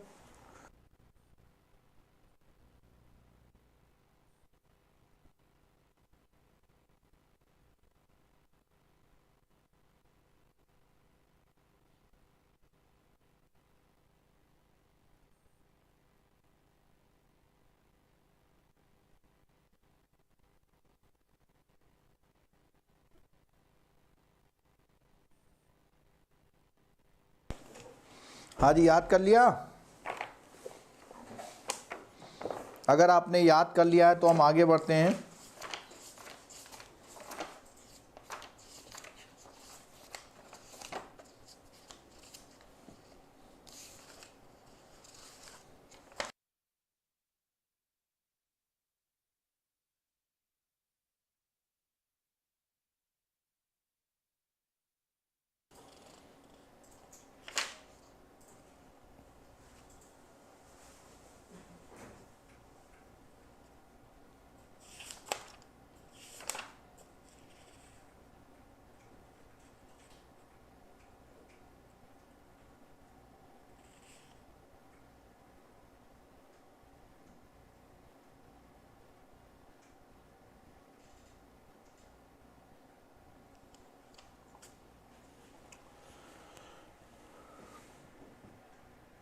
ठीक, चलो, जो सीआईबी वाले हैं अगर अपनी बुक में देखेंगे, जेआईबी वाले बिल्कुल वो मत सोचिए कि किसकी बुक से, आप केवल ये देखिए कि कहाँ बात हो रही है। 553 पेज पे वो चार्ट दिया हुआ है। तो डाउटफुल का अनसिक्योर्ड 100%, 100%, 100%, यानी ये 4 कैटेगरी में, डाउटफुल की 4 कैटेगरी में 100% प्रोविजन होगा। ये जो हमारा चार्ट है, ये हमारा चार्ट आने वाले जो हम न्यूमेरिकल अब कर रहे हैं उस न्यूमेरिकल में सेम तरह से यूज होगा।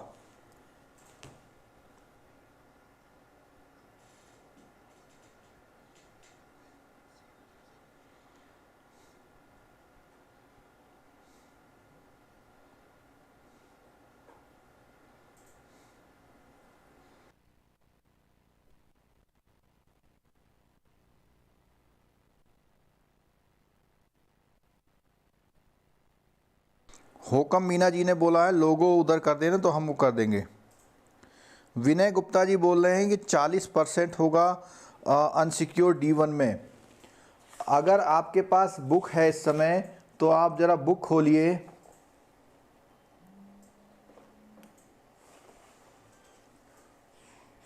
बुक में 553 पेज, मैं इसमें ही दिखा देता हूं आपको।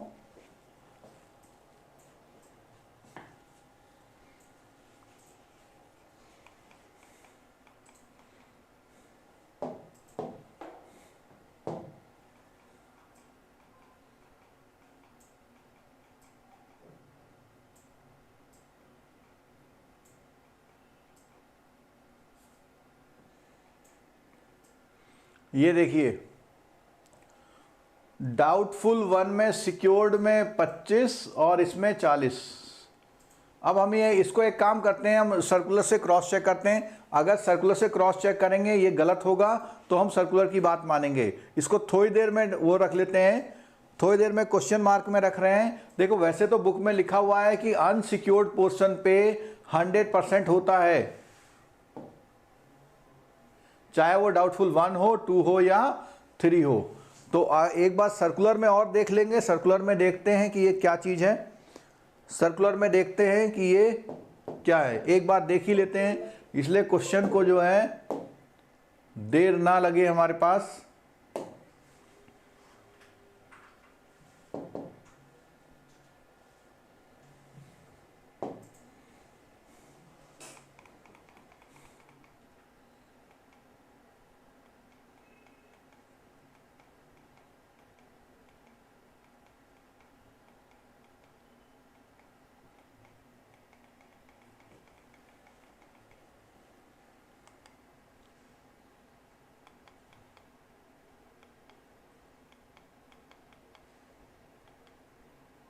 ये इसका मास्टर सर्कुलर है 16 का, उसको एक बार देख लेते हैं। अगर इसमें कोई चेंजेज होगा तो बिल्कुल हम लोग इस पर डिस्कस करेंगे।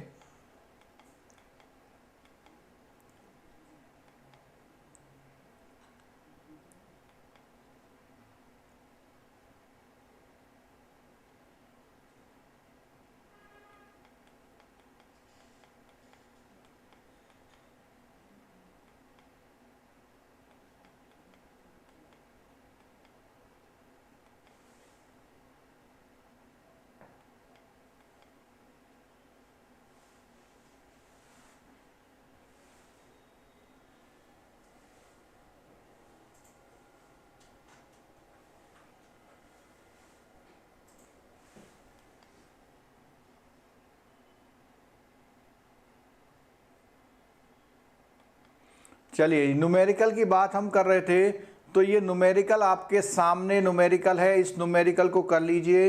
अगर आप ये न्यूमेरिकल सही से करते हैं, ये सामने आपके लिए एक्सरसाइज रख दी हमने, आप इस न्यूमेरिकल को करिए।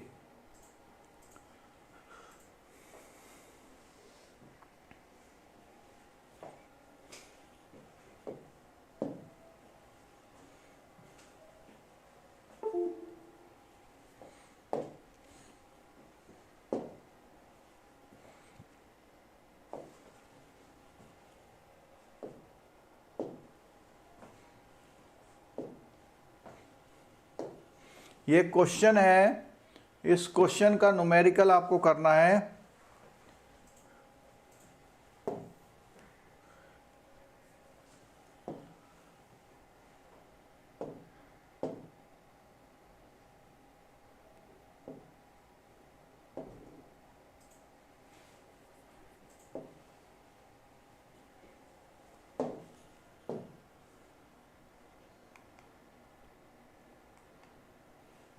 इसका न्यूमेरिकल करिए, क्वेश्चन दिया हुआ है। जब न्यूमेरिकल का हमने बोला था तो ये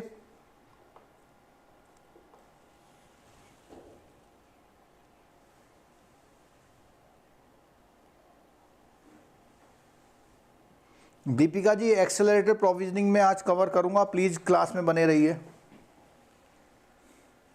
यहां ये न्यूमेरिकल शुरू हो गया है आपके क्वेश्चन का।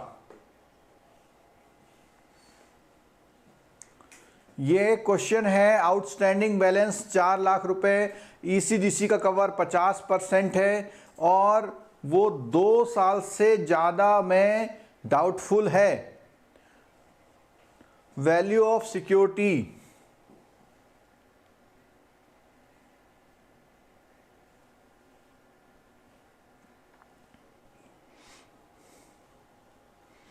हाँ, ये बुक में नहीं है, लेकिन ये क्वेश्चन आपका ये है, ये आपका बुक में नहीं है।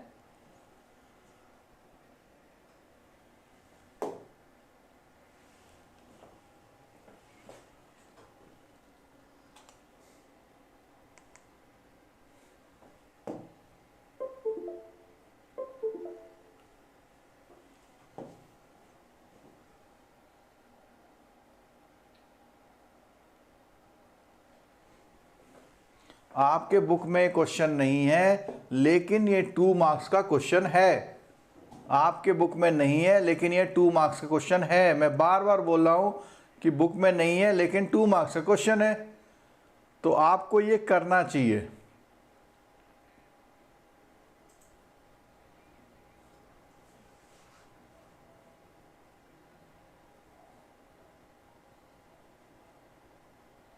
चलिए, तो मैं आपको ये बता दूं ये क्वेश्चन आप कैसे करेंगे। ये क्वेश्चन कैसे करेंगे सुनिए, बहुत सिंपल तरीका बताऊंगा। ये क्वेश्चन आपका एनपीए प्रोविजनिंग का क्वेश्चन गलत नहीं होगा। उसके लिए आप करिए, एक रेक्टेंगल बॉक्स बना लीजिए। पहले रेक्टेंगल बॉक्स बनाइए और उसमें 2 पार्ट करिए। एक पार्ट लिखिए सिक्योर्ड और एक लिखिए अनसिक्योर्ड। ठीक है, सिक्योर्ड पोर्शन इसमें बोलता है कि जो सिक्योरिटी है वो कितनी है, 1.5 लाख है। कितनी है सिक्योरिटी, 1.5 लाख। तो आप क्या करेंगे, 1.5 लाख यहां लिखेंगे,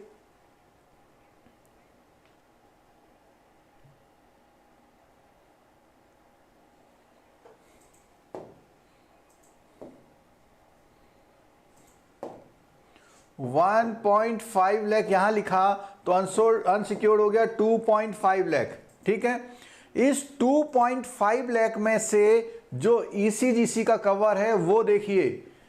तो ईसीजीसी का कवर कितना आ रहा है आपका, ईसीजीसी का कवर आ रहा है 50%।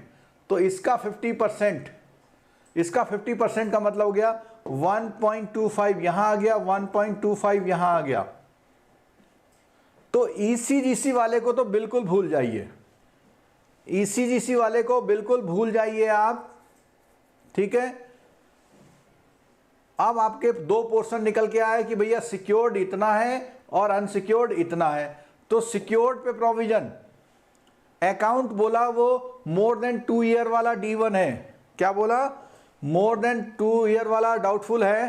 तो उस कैटेगरी में आप देखिए प्रोविजन में ये वाला,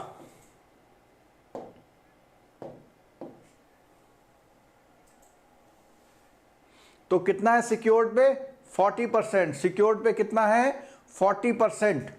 तो आप क्या करेंगे, वहां पे आ जाइए, सिक्योर्ड पे 40%, इसका 40% कर दीजिए, @40%। कितना आएगा देखिए, इसका आएगा 60 लाख।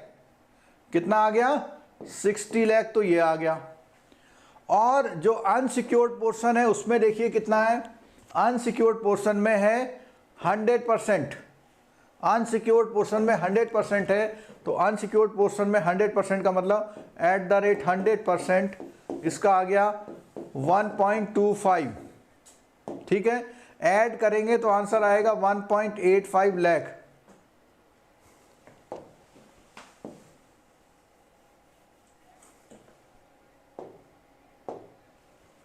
$1.85 लाख।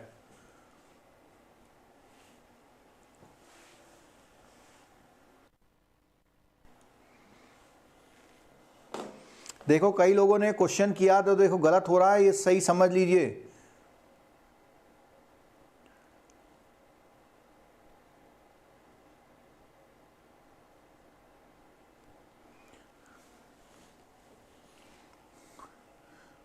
ये जो मोबाइल में सही नहीं दिखाई दे रहा, उसके 2 रीजन है।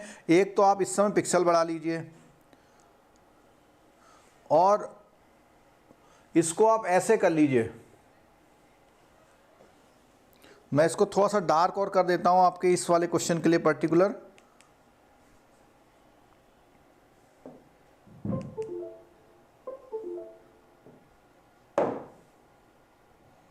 अब आपको दिखाई दे जाएगा।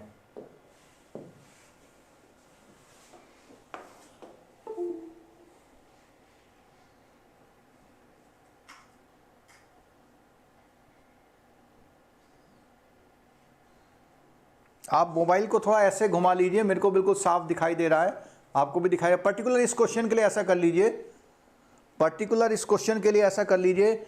ये हमारा हो गया है क्वेश्चन ओके।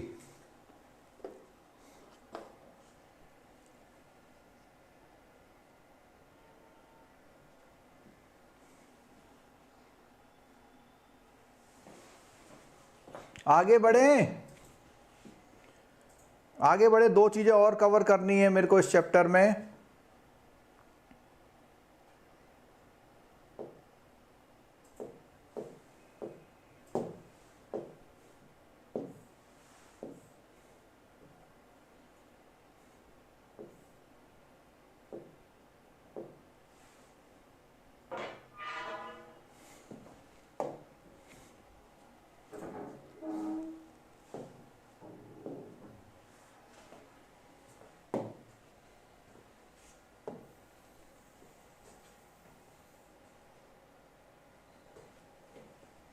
चलिए नेक्स्ट क्वेश्चन देखते हैं। अब नेक्स्ट क्वेश्चन पे आते हैं।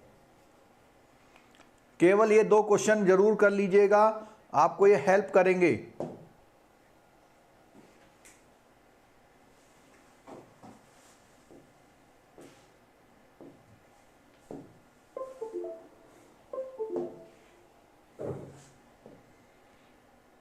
चलिए इस क्वेश्चन को सॉल्व कर लीजिए। इसको मैं थोड़ा बड़ा कर देता हूं, आपको जो प्रॉब्लम हो रही थी दिखने में अब नहीं होगी। अगर आप इस क्वेश्चन को कर लेते हैं तो आपका न्यूमेरिकल वाला प्रॉब्लम सॉल्व हो जाएगा। जल्दी से इस क्वेश्चन को कर लीजिए। इसके बाद में जो एक्सेलरेटेड प्रोविजनिंग होती है उसके बारे में बात करूंगा।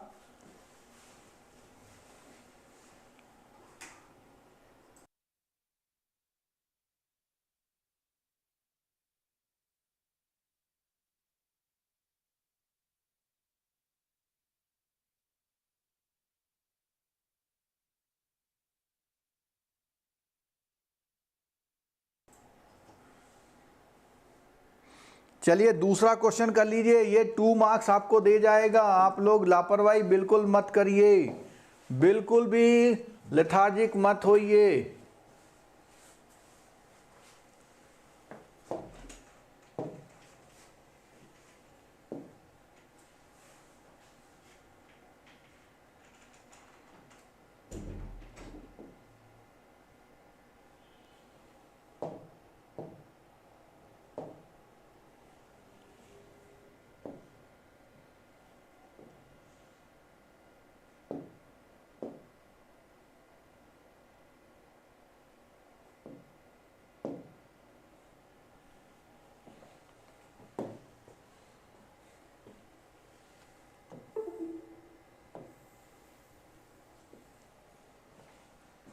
चलिए करें, क्वेश्चन देख लीजिए।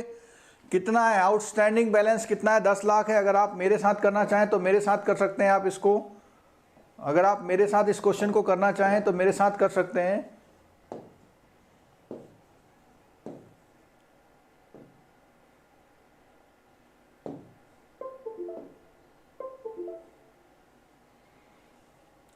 $10 लाख का आउटस्टैंडिंग है। 75% कवर है किससे? ईसीजीसी से 75% कवर है, लेकिन मैक्सिमम कवरेज 37.5 है। मोर देन 2 ईयर का ये डाउटफुल है। और सिक्योरिटी की वैल्यू 1.5 है। और सिक्योरिटी की वैल्यू कितनी है? 1.5 है। तो इस क्वेश्चन को करेंगे तो देखिए 10 लाख है और 10 लाख में सिक्योरिटी कितनी है? 1.5। 10 लाख है तो जैसा मैंने पहले बताया था, इस क्वेश्चन को हम कैसे करेंगे। इस क्वेश्चन को ऐसे बॉक्स बना लीजिए और बॉक्स बनाने के बाद पूरा लोन 10 लाख का है। दो पोर्शन बना लीजिए आप इसमें, सिक्योर्ड का और अनसिक्योर्ड का। 10 लाख में से सिक्योरिटी कितनी है? 1.5 लाख। तो इस पे सीधे जो प्रोविजन होगा वो एट द रेट 40% होगा। तो 40% अगर होता है तो कितना आ जाएगा? 60 लाख। ठीक है, क्लियर हो गया इतना? 0.60 लाख। ठीक, अब आया अनसिक्योर्ड पोर्शन में। तो अनसिक्योर्ड पोर्शन कितना बचा आपका? देखिए अनसिक्योर्ड पोर्शन बचा 8.5 बचा।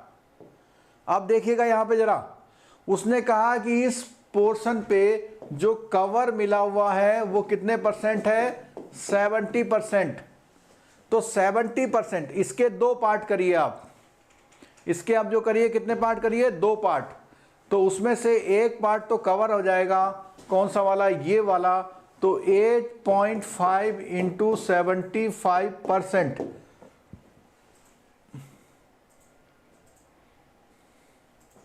तो 8.5 इंटू 3/4 कर लीजिए।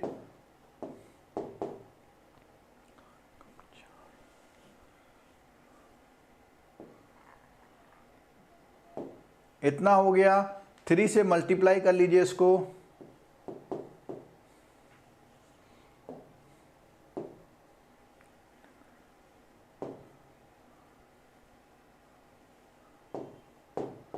इतना हो गया। यानी ये वाला भी आपका बच गया। अब यहां पे बचता कितना? अगर आप इसमें से माइनस करते हैं तो 1.125 बचता है, और इस पे आप 100% प्रोविजन करेंगे तो कितना आएगा यहाँ पे? This plus 1.125 is equal to क्या आ जाएगा यहाँ पे? 1.725। देखिएगा कोई मिस्टेक तो नहीं है?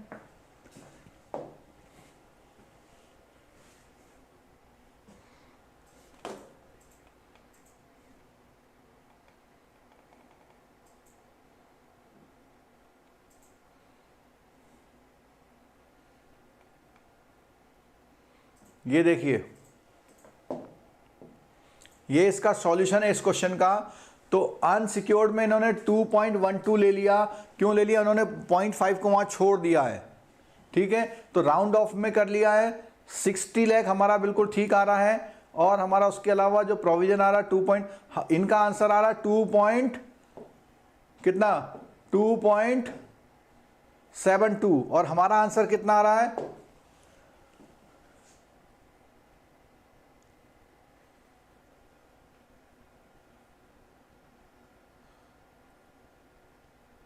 हमने कोई मिस्टेक कर दी लग रहा।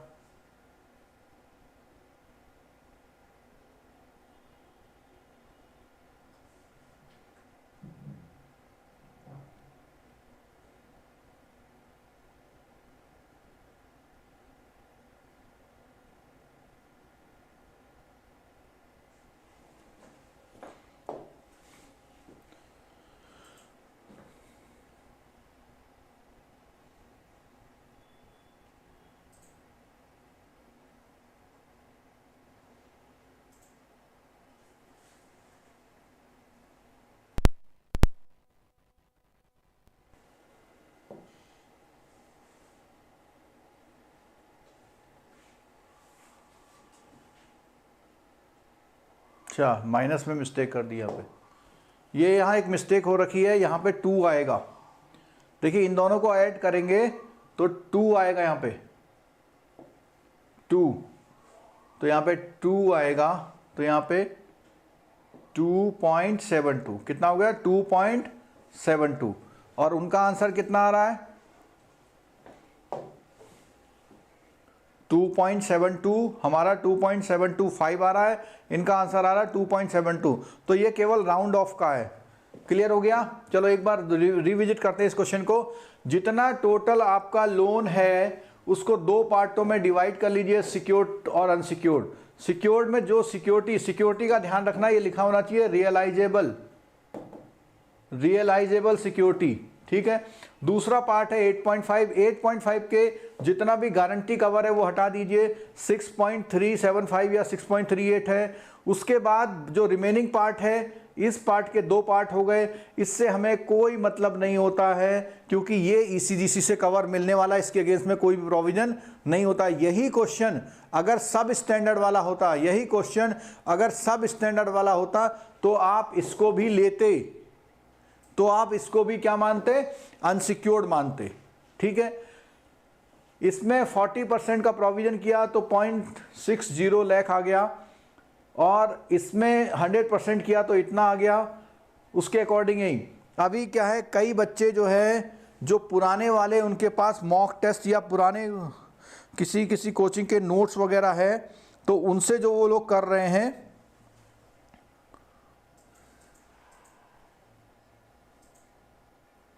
तो उसमें प्रोविजन के रेट आप ध्यान रखिएगा, प्रोविजन के रेट यही लगाइएगा। इस समय प्रोविजन के रेट जो है लेटेस्ट रेट वो ये हैं।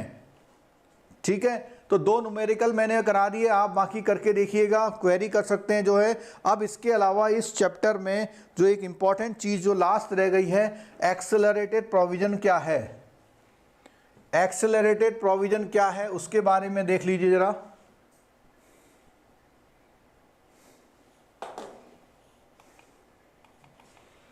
ये नया कॉन्सेप्ट आया है एक्सेलरेटेड प्रोविजन वाला।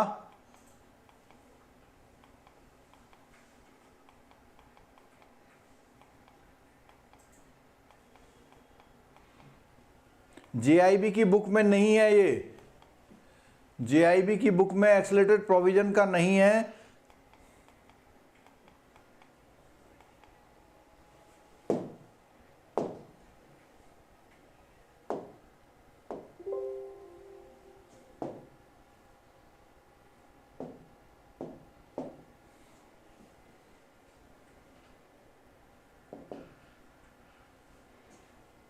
अब केवल जो है एक्सेलरेटेड प्रोविजन की बात कर रहे हैं, ये जेआईबी की बुक में नहीं है, लेकिन क्योंकि ये लेटेस्ट डेवलपमेंट है इसलिए आ सकता है उसमें। आप ये नहीं कह सकते कि आपके उसका नहीं था, आप ये नहीं कह सकते।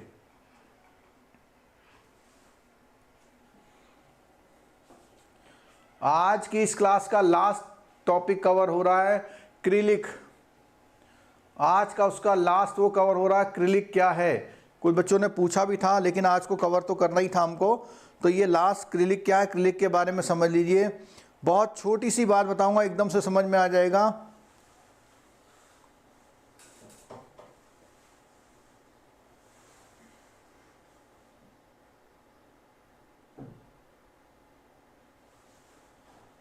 गारंटी में प्रोविजन का हमने बताया था, अगर सेंट्रल गवर्नमेंट की गारंटी है तो कोई प्रोविजन नहीं होता, स्टेट गवर्नमेंट की गारंटी होती है तो नॉर्मल केसेस की तरह पे उसमें प्रोविजन होता है। ठीक है, हाँ क्रिलिक समझ लीजिए। क्रिलिक में क्या किया बताते हैं। जो हाई वैल्यू एडवांसेस होते हैं, जो हाई वैल्यू एडवांसेस होते हैं, उनकी अगर आप SMA 012 की रिपोर्टिंग नहीं करते हैं, कौन सी रिपोर्टिंग, SMA 012 की रिपोर्टिंग नहीं करते हैं, जो हमने यहां बताया था आपको, SMA 012, SMA 0, SMA 1 और SMA 2 की रिपोर्टिंग नहीं करते हैं और वो अचानक से वो अकाउंट NPA हो जाता है, तो उनको रोकने के लिए सरकार ने क्या किया, एक नए प्रोविजन नॉर्म्स लाए और उस प्रोविजन नॉर्म्स के अकॉर्डिंग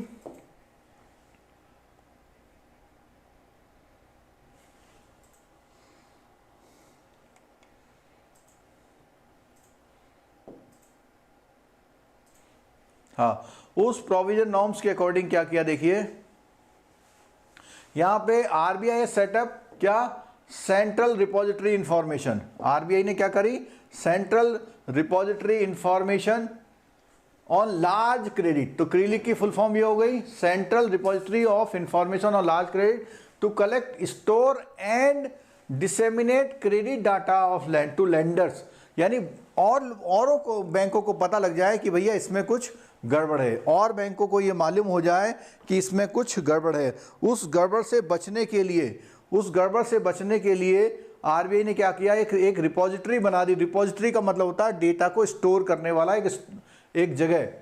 वहां पे क्या होता है, बैंकिंग सुपरविजन डिपार्टमेंट ने एक 14 में ऐसा कुछ central repository information large credit बनाया, और उसमें क्या कहा, देखिए इस लाइन को सुनिए, revision in reporting the banks will be required to report credit information including classification of account SMA, जो SMA की कैटेगरी है वो all borrower having aggregate fund base और नॉन फंड बेस एक्सपोजर, ये वाली लाइन, ये लाइन देखो, इस लाइन को सुन लीजिएगा बहुत।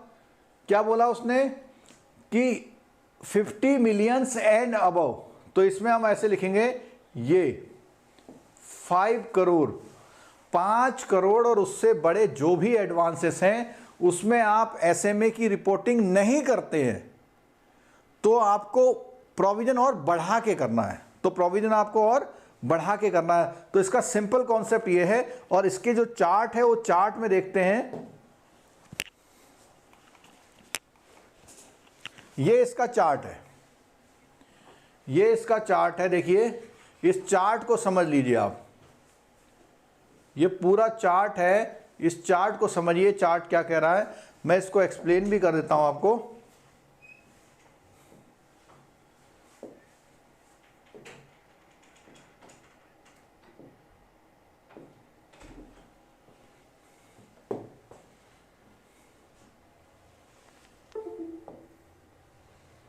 चलिए इस चार्ट को देखिए जरा।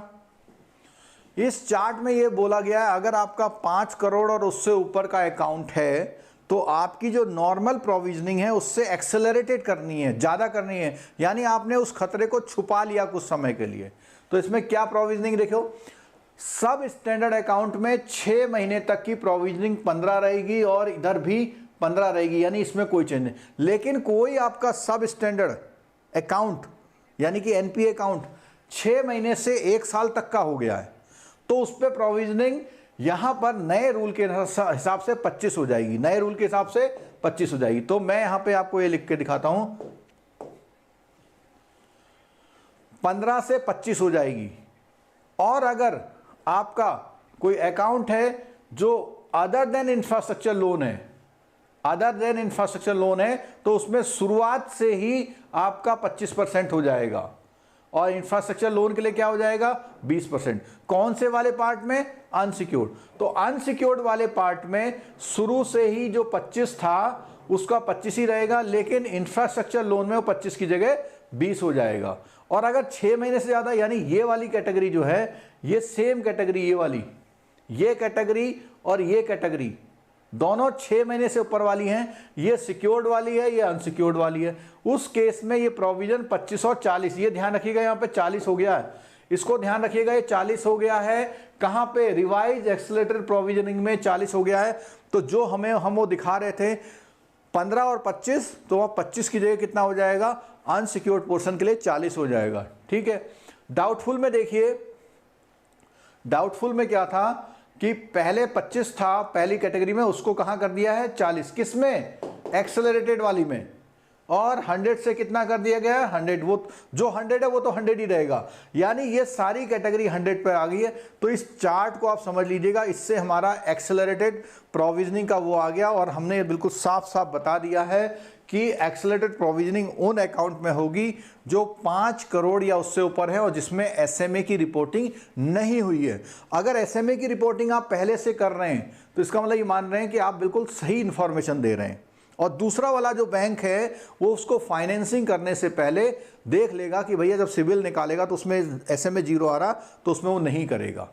ठीक है, क्लियर है बात।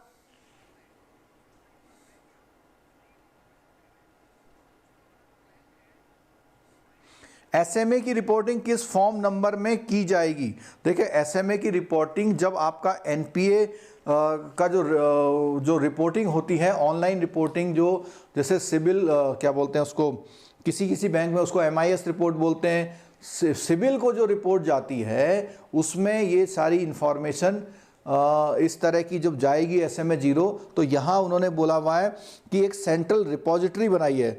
अब जो आप क्वेश्चन पूछ रहे हैं एग्जैक्टली फॉर्म अगर इस बुक में दिया हुआ है तो ठीक है, नहीं तो इसके बारे में जानकारी मुझको नहीं है कि एग्जैक्टली कौन से वाले फॉर्म में दी जाएगी। इसमें कहीं कुछ ऐसा लिखा हुआ नहीं है, लेकिन ये है, ये सेंट्रल रिपोजिटरी ऑफ इंफॉर्मेशन, ये जो क्रिलिक बनाया है इसको दी जाएगी, क्रिलिक को ये इन्फॉर्मेशन दी जाएगी। और 5 करोड़ से ऊपर के एडवांसेस की जानकारी क्रिलिक से, क्योंकि उनके पास होगी जो जानकारी तो और बैंक ले लेंगे और उससे नए फाइनेंस जब वो करेंगे तो उनको कोई भी दिक्कत नहीं होनी चाहिए। ठीक है, तो ये हमारा जो है ये पूरा कवर होता है। इसमें जो पार्ट रह गया है वो सिर्फ BFM CIB वालों की जब हम क्लास लेंगे थर्ड पार्ट NPA करके वहाँ पे कवर करेंगे। JIB वालों के लिए इम्पोर्टेंट नहीं है। ये क्लास हमारी जो है, हाँ जी, रिवाइज वाली जो है 5 करोड़ से ज़्यादा के लिए। अगली क्लास 11 बजे होगी। अगली जो क्लास है वो 11 बजे है और 11 बजे वाली क्लास JIB वालों के लिए है। गवर्नमेंट स्पॉन्सर्ड स्कीम्स में जो लोन्स वाली स्कीम्स हैं वो कवर की जाएंगी।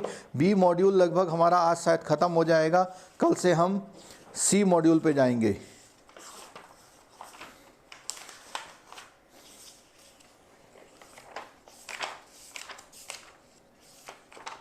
गवर्नमेंट स्पॉन्सर्ड स्कीम पे आज हम चर्चा करेंगे, ठीक है। तो आप लोग 11 बजे अपना चाय नाश्ता जो करना है कर लीजिए। 11 बजे हम गवर्नमेंट स्पॉन्सर्ड स्कीम को कवर करेंगे। तो आप लोग 11 बजे फिर आ जाइएगा क्लास में। जितने ज़्यादा से ज़्यादा लोग आएंगे उतना अच्छा रहेगा, ठीक है। तो थैंक यू सो मच। और जिन्होंने अभी तक ऐप डाउनलोड नहीं किया तो ऐप तो डाउनलोड करिए, क्योंकि सारे लिंक अब ऐप पे ही आपको मिलने वाले हैं।